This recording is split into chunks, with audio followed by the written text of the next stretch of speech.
Ibarat gol dianulir, dana 9 miliar rupiah bangun museum SBY Ani resmi dibatalkan. Ditulis oleh Agus Alwan di steward.com. Wah, sudah sekian lama pemirsa, saya tidak pernah lagi membahas tentang sepak bola.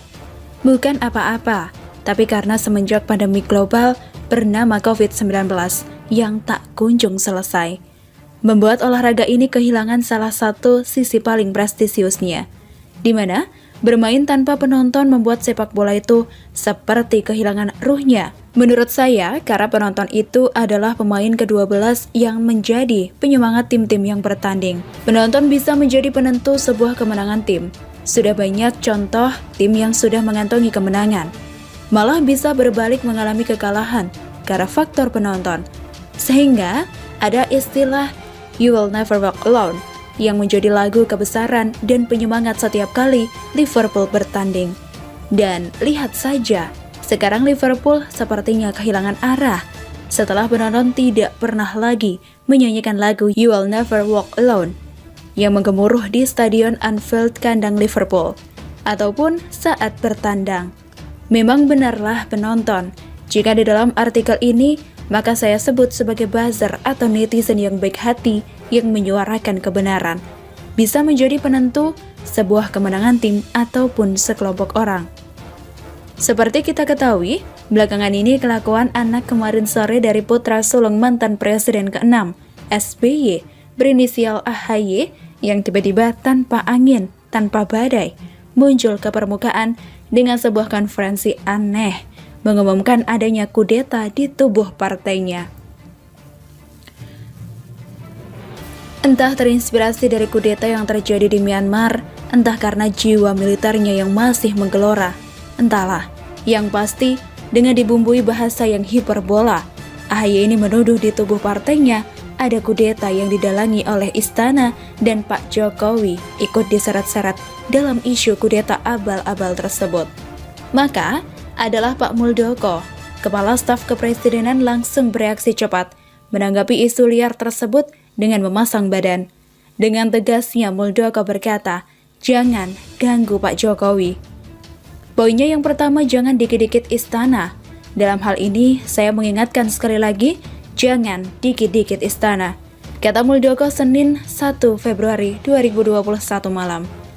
Jangan ganggu Pak Jokowi dalam hal ini, karena beliau dalam hal ini tidak tahu sama sekali, tidak tahu apa-apa dalam isu ini.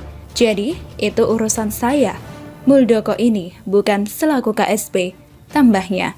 Lulusan terbaik Akademi Militer 1981 tersebut juga menceritakan kebiasaannya menerima tamu di rumahnya. Diakui Muldoko, dirinya terbuka terhadap siapa saja yang bertamu di kediamannya. Saya mantan Panglima TNI, tapi saya tidak memiliki batasan dengan siapapun. Apalagi di rumah ini mau datang terbuka 24 jam siapapun, ujarnya. Pernyataan tegas mantan Panglima TNI ini pun akhirnya secara tegas menepis isu-isu buatan AHY. Dan ternyata, ada udang besar di balik batu isu kudeta tersebut. Ternyata, isu itu sengaja dibuat untuk menutupi adanya kehebohan besar sedang dibuat oleh partainya AHY. Tepatnya oleh dirinya dan Yudhoyono Foundation yang sedang siap-siap menerima kucuran dana segar sejumlah 9 miliar rupiah untuk membangun Museum SBY Ani. Wow, ada isu kudeta pun ditenggelamkan oleh viralnya dana anggaran tersebut yang menjadi buah bibir dan cibiran dari warganet. Di tengah pandemi seperti ini, memang tidak afdolah rasanya ada pemerintah daerah mengucurkan dana segitu banyak hanya untuk membangun museum yang tidak ada urgensinya dan lebih memuaskan kepentingan sekelompok orang. Ya, kelompok Cikeas yang terkenal dengan peninggalannya bernama Candi Hambalang dan sejumlah proyek mangkrak yang harus dituntaskan oleh Pak Jokowi dan pemerintahannya. Dan akhirnya setelah viralnya dana bantuan hibah dari pemerintah Kabupaten Pacitan yang sedang beradu argumen dengan pemerintah Provinsi Jawa Timur, siapa yang sebenarnya dalam kucuran dana tersebut? AHY dengan tidak tahu malunya klarifikasi soal suratnya ke Pak Jokowi yang intinya menyatakan bahwa Pak Jokowi memang tidak tahu masalah di internal partainya. tanpa ada ucapan permohonan maaf dan penyesalan. Nah, kembali lagi ke dana hibah 9 miliar rupiah. Setelah yakin mau dapat kucuran, malah jadi viral. Kini nasibnya ibarat tim yang sudah menang di permainan sepak bola, akhirnya gigit jari dan menderita kekalahan karena gol yang bersarang di gawang lawan dianulir oleh wasit. Ya, seperti dikutip dari IDN Times, dana hibah dengan nilai 9 miliar rupiah dari pemerintah Provinsi Jawa Timur untuk membangun Museum SBY Ani di Kabupaten Pacitan batal diberikan. Bupati Pacitan Indartato telah menerima dan membaca isi surat tersebut. Memang benar hal itu atau tentang pembatalan pemberian dana hibah, kata dia saat dihubungi IDN Times Senin 22 Februari 2021 petang. Hal itu sesuai surat dari pemerintah Provinsi Jawa Timur yang ditandatangani Sekretaris Daerah Pemprov Jawa Timur, Heru Cahyono, nomor 910-3050-201.2/2021 tentang penarikan kembali bantuan keuangan khusus Kabupaten Pacitan pada perubahan APBD Provinsi Jawa Timur tahun anggaran 2020. Memang ada surat dari Gubernur Jatim bahwa suruh mengembalikan, intinya seperti itu, kata Bupati Pacitan Indartato saat dikonfirmasi soal kabar pembatalan dana hibah Senin 22 Februari 2021. Menurutnya, selama ini pihaknya telah sesuai prosedur yang ada dan sesuai peraturan. Akan tetapi, banyak yang mempersoalkan terkait dana hibah 9 miliar tersebut. Akhirnya, pihak Pemprov Jawa Timur menarik kembali dana tersebut. Semuanya sudah sesuai prosedur. Yang penting kita sesuai peraturan. Gara-gara pro kontra masyarakat, akhirnya Pemprov Jawa Timur mengambil kebijakan itu, jelasnya. Dalam isi surat yang dikeluarkan pada tanggal 16 Februari 2021 kemarin, bahwa menindaklanjuti hasil rapat Sekda Jawa Timur dengan Bupati Pacitan terkait pelaksanaan bantuan keuangan Kabupaten Pacitan pada hari Selasa, 16 Februari 2021, di ruang rapat Sekda Provinsi Jawa Timur, dan pada poin 4 dalam surat Sekda Jatim 12 Oktober 2020. Dalam surat tersebut juga tertulis bantuan keuangan khusus kepada Kabupaten Pacitan pada perubahan APBD Provinsi Jawa Timur tahun anggaran 2020 agar disetorkan kembali ke rekening kas umum daerah Provinsi Jawa Timur sesuai perundang-undangan yang berlaku. Sudah selesai, intinya seperti itu.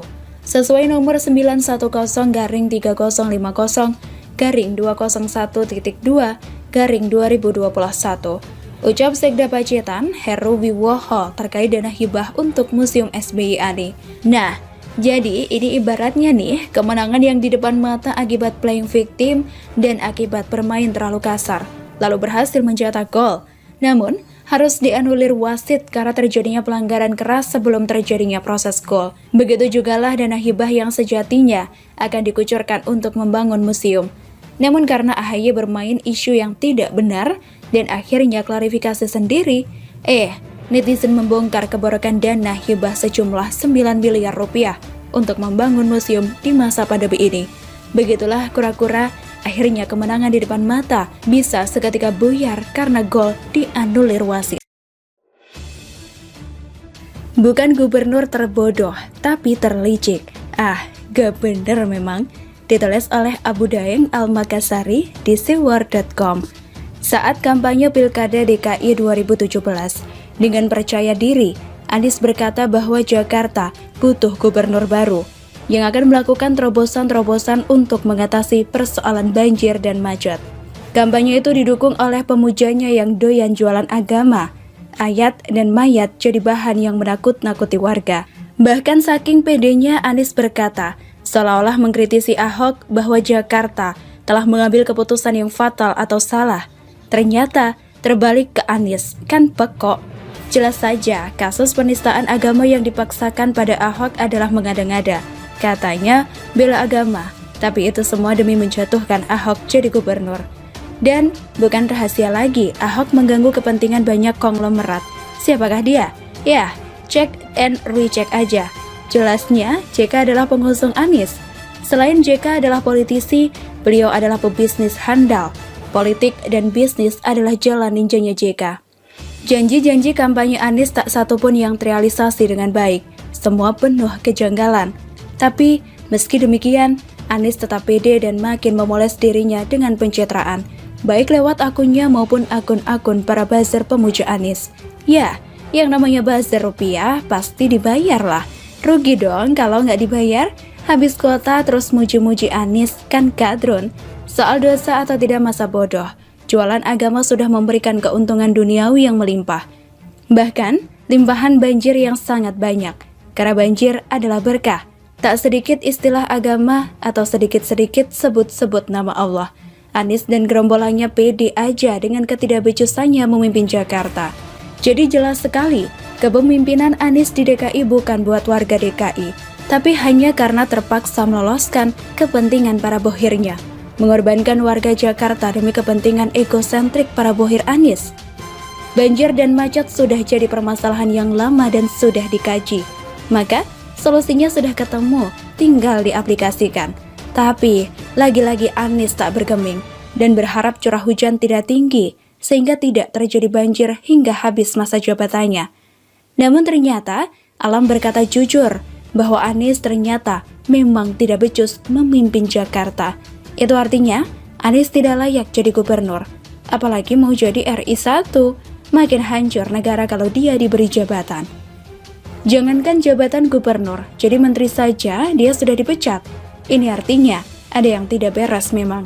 Dan saat jadi gubernur inilah hal yang tak beres itu terbukti dengan sangat jelas sekali. Anies hanya banyak retorika, tidak bisa bekerja dan mengeksekusi program. Justru menghambur-hamburkan uang dengan kegiatan anfaedah. Cat warna-warni, patung senggama, DP Formula E yang batal, dan mungkin masih banyak lagi yang bisa diurai. Jelasnya kerugian warga Jakarta sudah sangat banyak sekali sejak Anies jadi gubernur. Anies adalah kerugian bagi warga Jakarta, bukan hanya orang-orang yang memilihnya, tapi juga warga yang tidak memilihnya. Coba dikalkulasi, berapa banyak mobil yang terendam di Jakarta? Berapa banyak biaya yang akan dikeluarkan untuk biaya perbaikan? Belum lagi rumah yang terendam banjir, banyak perabot yang rusak, penyakit-penyakit makin membahayakan, dan kabarnya bahkan ada yang sampai meninggal dunia. Innalillahi wa inna ilaihi raji'un. Anies tidak pernah mau peduli hal-hal seperti ini. Ia lebih rela datang ke Cipinang yang diklaim tidak banjir lagi, tapi nyatanya malah kebanjiran sampai seukuran dada orang dewasa. Ketahuan bohongnya Anies. Duh, sungguh miris. Gak bener menghabiskan APBD seperti onta minum air. Banyak sekali, tapi hanya dipakai untuk kencingnya sendiri. Seperti onta yang bodoh. Tidak tahu bahwa prioritas utama buat masyarakat Jakarta hanya dua, yaitu atasi banjir dan kemacetan. Selebihnya prioritas kesekian. Kalau memang sudah budek seperti onta, susah memang. Dari sini kita seharusnya sudah sangat sadar dan memahami betul bahwa jabatan yang didapatkan Anies benar-benar politis sadis miris. Jabatan yang didapatkan dari hasil jualan agama hanya memberikan kerusakan yang sangat fatal, lingkungan sosial rusak parah, dan tentunya otak pikiran bisa rusak permanen. Tentu saja bagi para kadrun dan yang memilih Anies karena terdoktrin dengan jualan agama. Maka, jangan harap para kadrun itu mau berubah jadi waras dan menagih janji-janji kampanye Anies. Justru, mereka memuja-mujanya bagaikan pahlawan, pahlawan transportasi, tapi Jakarta macet, banjir. Pahlawan apa? Pahlawan para kadrun? Atau justru palalu pea kali? WKWK. Pada akhirnya, banyak yang bilang Anies adalah gubernur terbodoh. Sebenarnya, bukan terbodoh lagi, tapi terlicik. Dengan modal retorika ia bisa muter-muter kata dan ngeles sehingga mengulur-ngulur waktu sampai merasa lepas tanggung jawabnya. Anies tahu jabatan gubernur ini sementara, maka dengan pikiran liciknya, ia seolah-olah berkata, ngapain capek-capek urusin banjir dan macet? Biarin aja, nanti gubernur berikut yang jadi bebannya. Yang penting, Anies main pencitraan aja, supaya bisa naik ke level atas. Kesempatan tidak datang dua kali kan? Terlalu banyak kejelekan dan kebobrokan yang bisa dituliskan tentang Anies. Bahkan, bisa menjadi sebuah buku bestseller. Semoga saja ada ahli yang akan menulis kejelekan dan kebobrokan Anies. Sehingga sejarah mencatat bahwa sepanjang abad ini, ada gubernur terbodoh atau gubernur terlicik sepanjang sejarah di DKI.